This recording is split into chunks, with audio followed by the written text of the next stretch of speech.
गज़ब में अचे करे पंहिंजे न्याणीअ के चमाट वाहे कढिया चयो मांस खामोश थी मुंहिंजा महबूब उहा न्याणी मूंखे रोई चवण लॻी बाबा मुंहिंजो सहेलियूं मूंखे चवंदियूं हुयूं तुंहिंजो पे ज़ालिमा तुंहिंजो पे न्याणियुनि के ज़िंदा दफ़न कंदो आहे अॼु ख़ुदा न भुलाईंदो अॼु तूं बि मूंखे ज़िंदा दफ़न करण जे लाइ खणी हली रहियो आहीं ओ बाबा तोखे अल्लाह जो वास्तो आहे मूंखे दफ़न न कर मूंखे मार न मां तुझो खून आया तुझे न्याणी आया वह मुझी न्याणी लीलाटू कुकड़ाटू कंदे रहे लेकिन मुझे दिल में रहम जे रते कान आए जदे असा बयाबान इलाके में पहुतासू जिते केर भी ना है मां पंहिंजे न्याणी जा हथ बधा मां पंहिंजे न्याणी जा पेर बधा मुझा महबूबा मुंह खडो खोटण शुरू कयो अचानक खडो खोटींदे खोटींदे बेलचो मुझे पेर में लगो मुझो पैर जख्मी थी पियो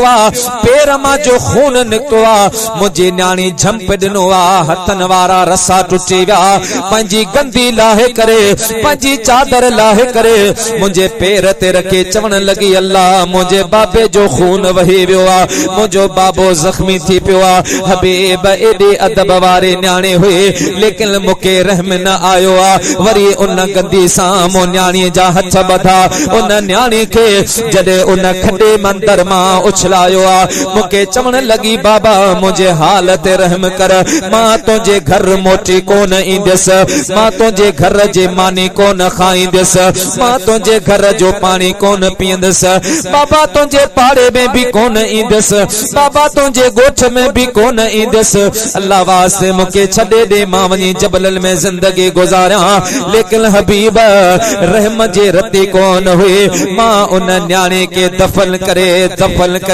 मिट्टी वारे जदे घर पहुतो मुझा हबीब घर ताई उन न्याणी जा आवाज मुझे कनन में गूंजे रहा अज भी गूंजी रहा मुके रहम जे रते भी कान हुई महबूब अज इन जे ला रोई रहियो आहियां त अल्लाह रब्बुल आलमीन मुझा हेडा गुनाह माफ कंदो या कोन कंदो हेडन गुनाहन जी माफी मिलंदी या कोन मिलंदी मुझे महबूब फरमायो दहिया कल्बे फिक्र न कर गम न कर अल्लाह पाक मुझे हथ में एड़ी बरकत रखिया जिंजो हथ मां मोहम्मद जे हथ सा मिलंदो अल्लाह ताला जे जात बाबरकात उनते दोज़ख हराम कंदो आहे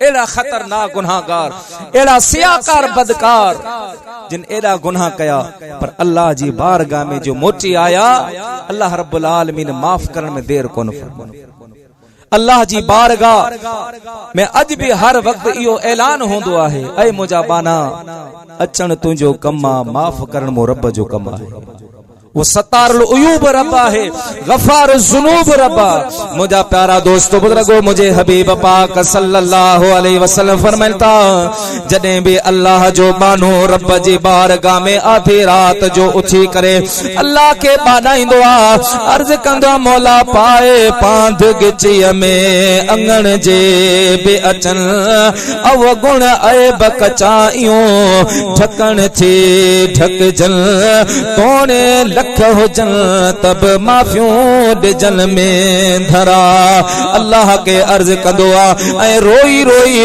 रब जी बारगाह में लुढ़क हारींदो मुझे महबूब फरमायो रब जो रहमती दरिया जोश में ईंदो अल्लाह साईं उन जा सब गुनाह माफ फरमाए उन जे गुनाहन के नेकिन में तब्दील कंदो आहे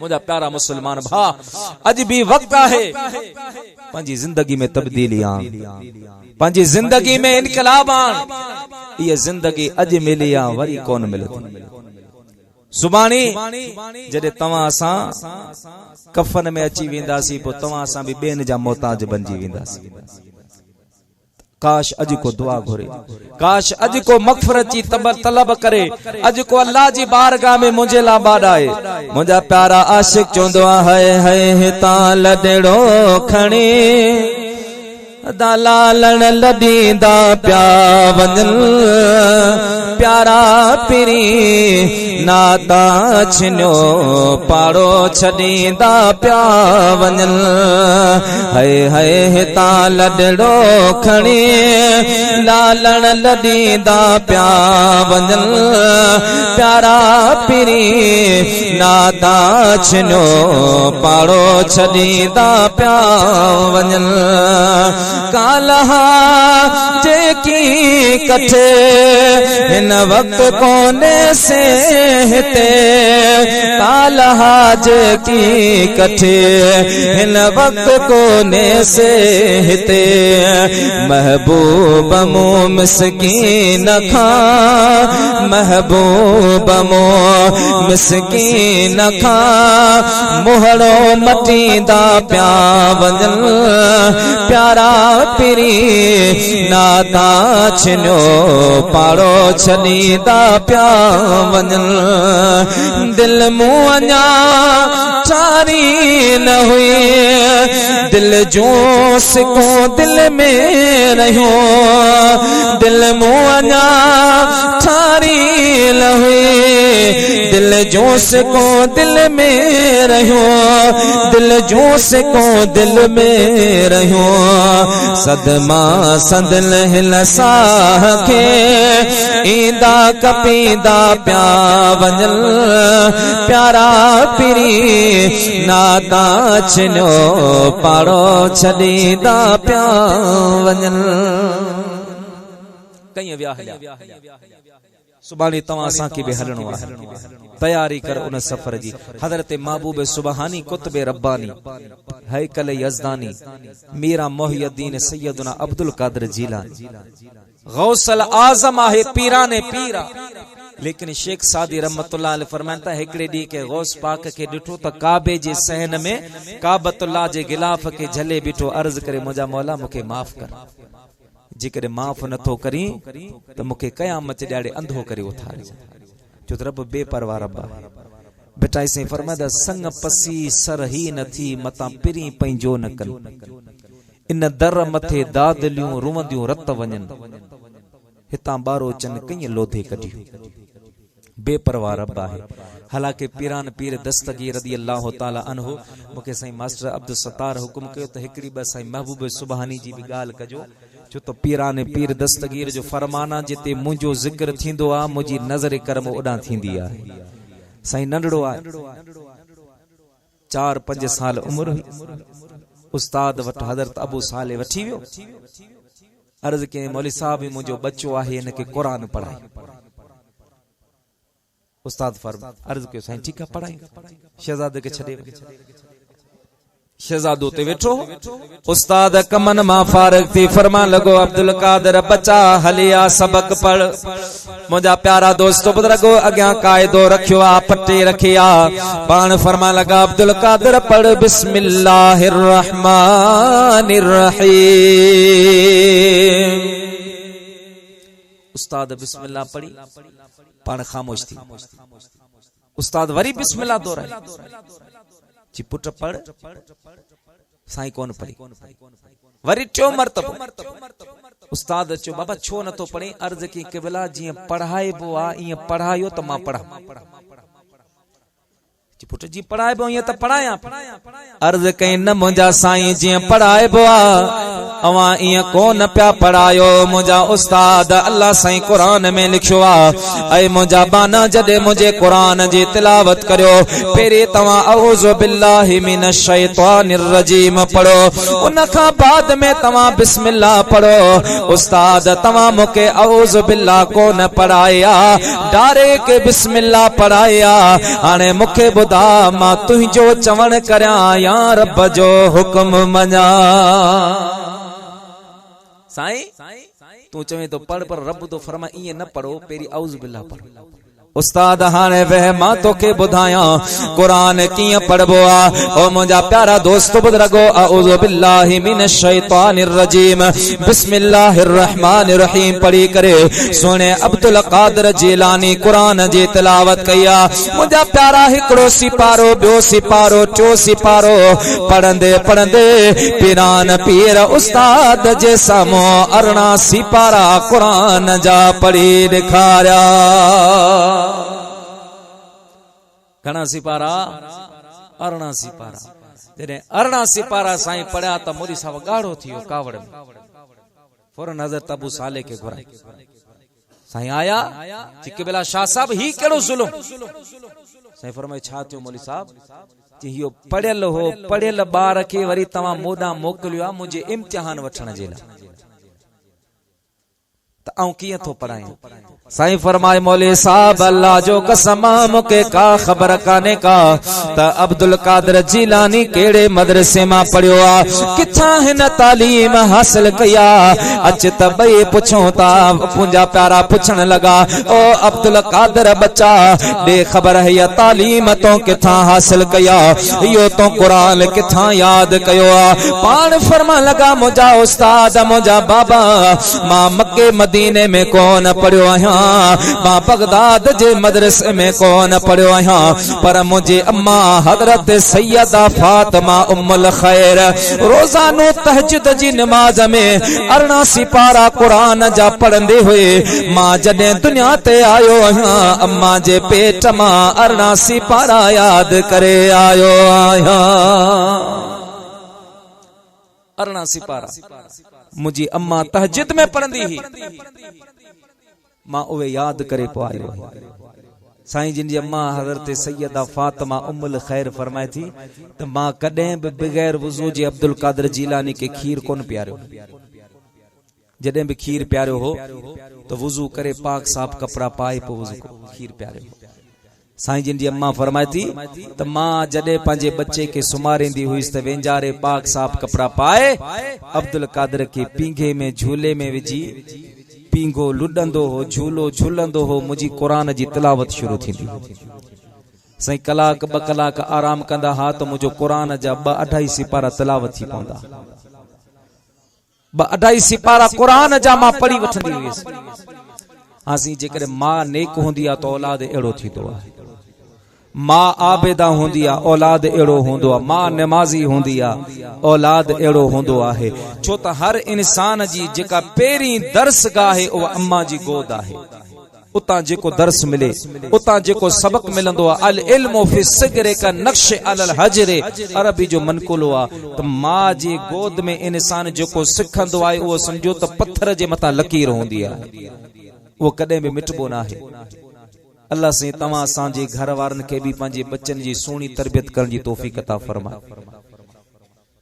हजरत महबूब सुबानी जी उम्र शरीफ 8 साल थी, खलीफे अब्बासी जो दौरे हुकूमत हुई। आखिरी गाल पे अर्ज करिया, हिकड़ो ईसाई आयो, उन चे खलीफे अब्बासी के चो त खलीफा मुझा 3 सवाल आहिनि, इन्हनि जा या तूं जवाब दे या पंहिंजे आलमन खां मूंखे जवाब वठी ॾे त मां इस्लाम आणण जे लाइ तयार आहियां। साईं खलीफे अब्बासी चयो कहिड़ा सवाल? अची मुंहिंजो पहिरियों सवाल त अल्लाह खां पहिरीं केरु हो, ॿियो सवाल त अल्लाह साईं जो मोह केॾां आहे, ऐं टियों सवाल आहे त हींअर अल्लाह साईं छा करे रहियो। 3 सवाल जवाब वठी ॾे ऐं इस्लाम आणण जे लाइ तयार आहियां। खलीफे अब्बासी पूरे बगदाद जा आलम घुराया, बुजुर्ग घुराया, शेखुल हदीस अल्लामा फहमा, स्टेज लगी आहे, कुर्सियों लगियो 2 कुर्सियों, हिकड़े ते खलीफा अब्बासी वेठो आ, ॿिए कुर्सी ते ईसाई वेठो आ। मुंहिंजा प्यारा सवाल हलिया, अल्लाह का पेरे केरा? आलम चवण लगा अव्वल बे अल्लाह, आखिर बे अल्लाह, ज़ाहिर बे अल्लाह, बातिन बे अल्लाह, हर शय में अल्लाह आहे। वो यहूदी ईसाई चवण लगो न मूंखे दलील सां समझायो। हिकड़ो आलम समझा वियो कोन मनी, ॿियो समझाए किस्सा मुख्तसर बहस कंदे कंदे असर नमाज जो टाइम थियो, मसलो के पासे न थियो, विची नमाज जो टाइम। खलीफा अब्बासी नाराज थी पियो, तो मौलवियो आऊं तव्हां जी ख़िदमत करियां, अवां खे पघारो ॾियां, अवां जे मदरसा मुंहिंजे तावन सां हलन, अवां वटि एतिरो बि इल्म न आहे जो हिकिड़े ईसाई खे तव्हां क़ाइल करे सघो। हाणे हिन ईसाई खे समझायो, जेकर नथा समझायो तो मां भी ईसाई मजहब तो कबूल करे। जॾहिं इहो ऐलान थियो तो पूरे बगदाद में हिकिड़ी खौफ जी फिजा कायम थी वई।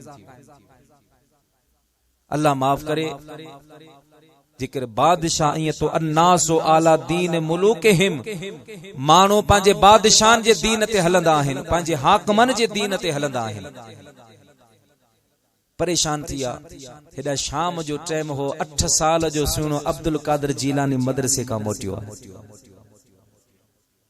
जो रश लगी भी साईं फरमाए छा आहे, जो साईं हिकिड़ो ईसाई आयो आहे, 3 सवाल खणी आयो आहे। चए तो अल्लाह का पेरी केर हो, अल्लाह से जो मोह केॾा आहे, अल्लाह से हींअर छा करे रहियो। मौलवी मथो हणी हणी हणी बेज़ार थी पान मञे ई कोन। से फरमाए जेकर मूंखे वठी हलो त इनखे मञाइण जे लाइ मां अब्दुल कादिर मौजूद है। चई हलो, चवंदा डूबते को तिनके का सहारा।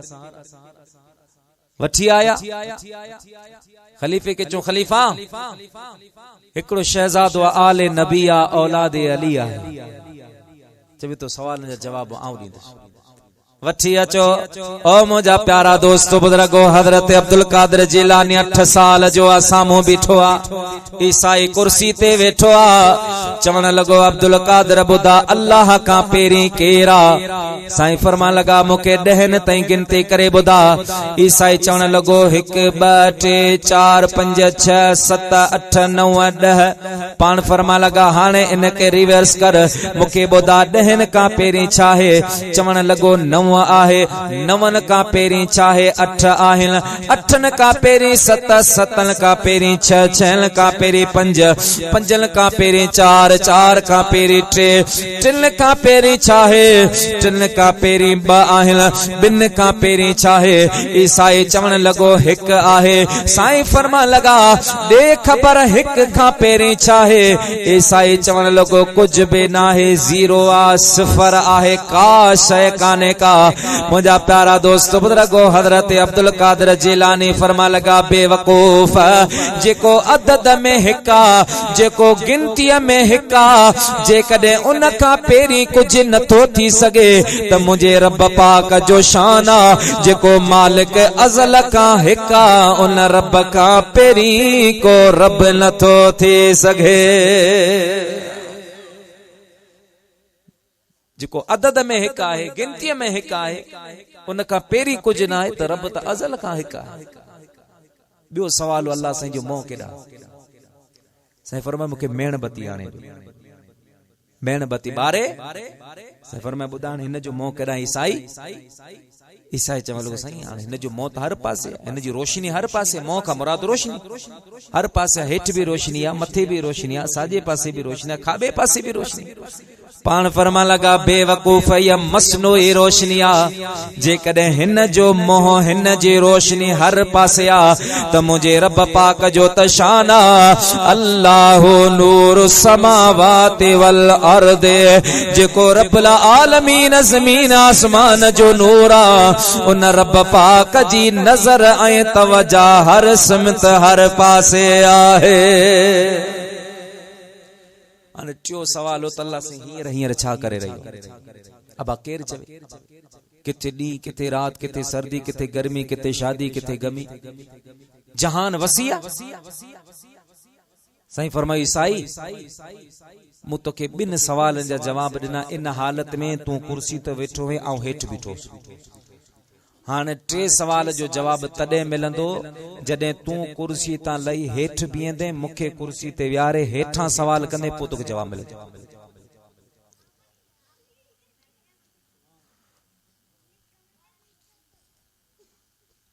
जॾहिं साईं इहा ॻाल्हि कई तॾहिं जेके माण्हू वेठा अथनि ईसाई खे चयो लव पली ते हेठि, पूरे जहान खे सुबुह खां वठी तो परेशान कयो। ईसाई हेठि बीठो, अर्ज करण लॻो अब्दुल कादिर ॿुधा अल्लाह खां पहिरीं केरु आ। अल्लाह रब्बुल आलमीन हींअर हींअर छा करे रहियो आहे मुंहिंजे सोने महबूब सुबहानी थधो साह खणी करे पाण फरमा लॻाई साईं मुंहिंजे करीम जा किरोड़ हा कम आहिनि पर उन्हनि कमनि मां हिकिड़ो कम ही बि आहे जो अल्लाह ताला जी ज़ात बाबरकात तो जहिड़े ज़ालिम खे कुर्सीअ तां लाहे करे मूं जहिड़े फ़कीर खे कुर्सीअ ते विहारियो आहे। अल्लाह सी तोखा इज्जत खसे रब पाक मुखे इज्जत अता फरमाइया।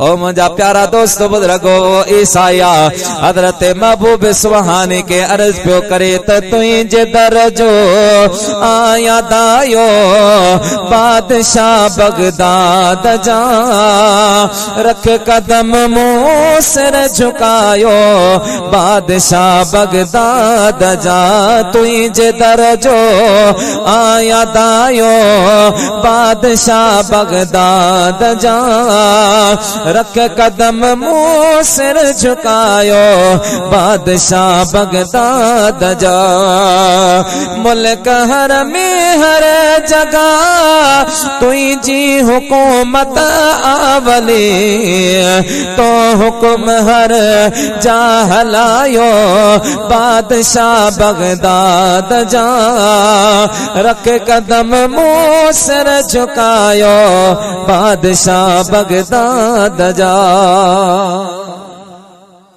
असां तव्हां साईं जिन जा मुरीद आहियूं अबा मुरीद आहियूं केर मुरीद पर हिकिड़ी ॻाल्हि आहे मुरीद थियो त सिर ॾियण वारा मुरीद थियो कुटी खाइण वारा मुरीद न थियो। साईं फरमाए जेको मुंहिंजो मुरीद हुजे नमाज न पढ़े उनखे मुस्लमान जे कब्रिस्तान में दफन न करे। हाँ मजाक न